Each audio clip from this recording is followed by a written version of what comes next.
Hey all, Ron here from Military Images Magazine with a new episode of Life on the Civil War Research Trail. Today, I pretty much wrapped up research on a group of Maryland soldiers, Union and Confederate, for an upcoming issue. And one of the Union officers that I came to respect most is the man pictured here. His name is William Henry French, and he has generally been relegated to the obscure category of Union generals. But there's so much more to his story. I'm going to share a little bit of it with you. If you do know him, you students of the Civil War, if you know him, it's probably because of Antietam. His division of the Second Corps was in the initial attack against Confederates at the Sunken Road. Fierce fighting cost his division dearly, 1,800 casualties. He writes about it with pride and sorrow in his after action report. Here's a couple of passages. He says, quote, "At this moment," he's talking about the lead up to going in, "aide de camp Captain Summer communicated to me from the general commanding the corps," that's Major General Edwin Vose Sumner, who commanded the second, "that his right divisions were being severely handled and directed me to press the enemy with all my force. Appreciating the necessity of the order, without waiting for the new regiments to recover from the disorder incident to their long march in line through woods, cornfields, and over fences, I left them in reserve and ordered Kimball," that's General Nathan Kimball, who I've talked about in another video, "to charge to the front. With an unsurpassed ardor, this gallant brigade, sweeping over all obstacles, soon crowned the crests of the hills on our left and right, flaunting the regimental banners in defiance to those of the rebels who, flushed with a supposed victory, dared to face us." Wow, what a moment, capturing that moment when he had to leave his men in reserve and grab a fresh brigade and get in there and attack. He says one more item of note, quote, "Receiving orders from the general in chief," that's George B. McClellan, the commander of the Army of the Potomac, "to hold my position to the last extremity. It was done, but not without terrible loss," end quote. So there's a little bit about French, the bold, aggressive commander that he was. He's representative of that crop of West Point graduates who came of age during the period of rapid American expansion, the 1830s, 1840s, 1850s, that crazy period when the growth was happening so quickly out in the West, the gold rush, the Midwest. Everything is moving, everything is growing. It outpaces the resources of the small federal government, and that includes the military, the tiny military, trying to cover all this territory. So, a little bit about French. I mentioned the Maryland connection. He's born in Baltimore, graduates from West Point in 1837, and he's all over the map for the next 20 plus years. He's in Florida. He's along the northern border. He's along the northeastern border. He's in Texas. And notably, during the Mexican War, he's a talented aide to two generals. One of them is Robert Patterson, who is not that well known, but the other, I suspect you will know, future President Franklin Pierce.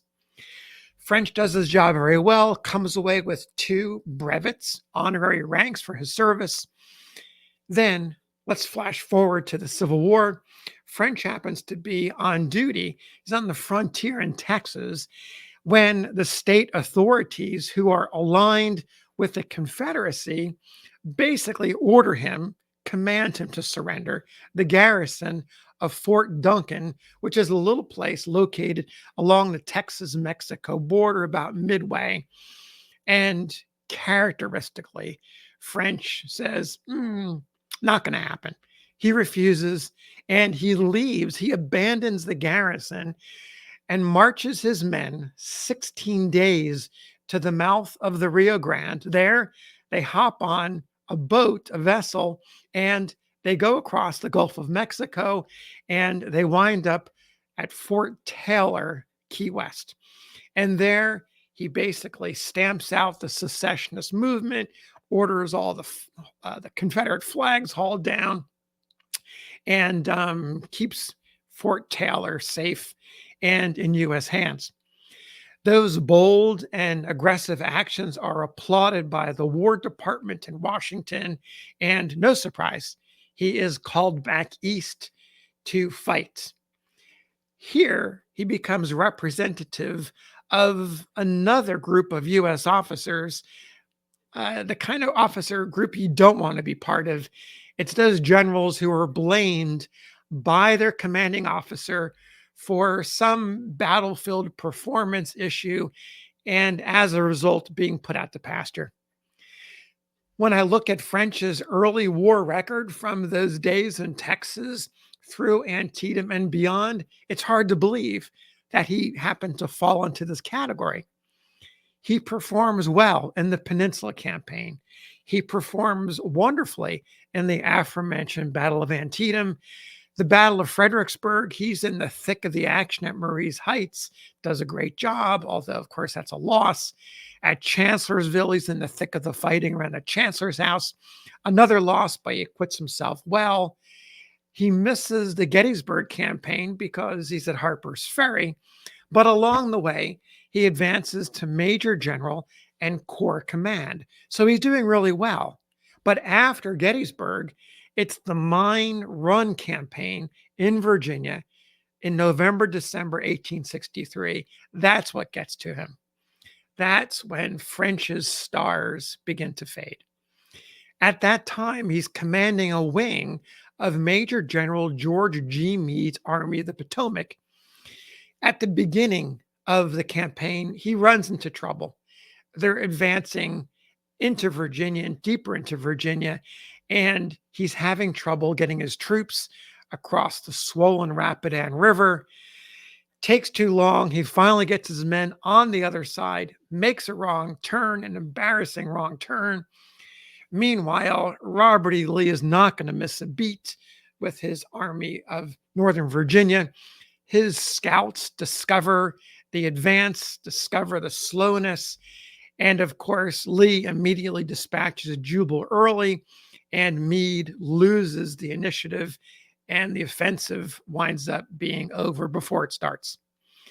For Meade, it's game over, and he looks to blame somebody. Meade is known as the old snapping turtle for that famous temper which loses control. He loses control of it regularly. He heaps blame on French and sidelines him. French loses his command in early 1864, but he's not cashiered. He remains in the army on administrative capacity until the war's end. In fact, French remains in the army after the war is over. He retires in 1880 after a number of distinguished assignments, and he dies in 1881 at the relatively young age of 66. So there's two more items I want to mention about him, more on a personal note. One of French's daughter marries John Lincoln Clem. You students of the Civil War know him as the famous Johnny Clem, the drummer boy of the 22nd Michigan Infantry, who during the Battle of Chickamauga shoots a Confederate officer that tried to capture him. Clem gets a promotion to sergeant for his heroism. At age 12, he's reportedly the youngest non-commissioned officer in American history. There's one more other item about French that I want to call out. He's just a great guy to hang out with.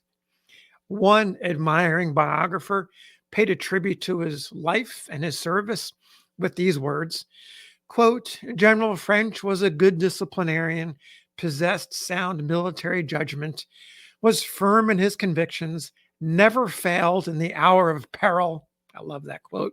And withal was a jovial companion, full of wit and sparkling humor, end quote. Another writer noted, quote, he was one of the most popular officers of the Army and was brave and generous. So there you have the story of William Henry French, a U.S. Army general who did so much early in the war, only to have a couple of missteps during the Mine Run campaign and be blamed for the failures of that campaign by his commanding officer, pretty much ending his Civil War career at that time. Thanks for listening. We'll see you on the next episode of Life on the Civil War Research Trail.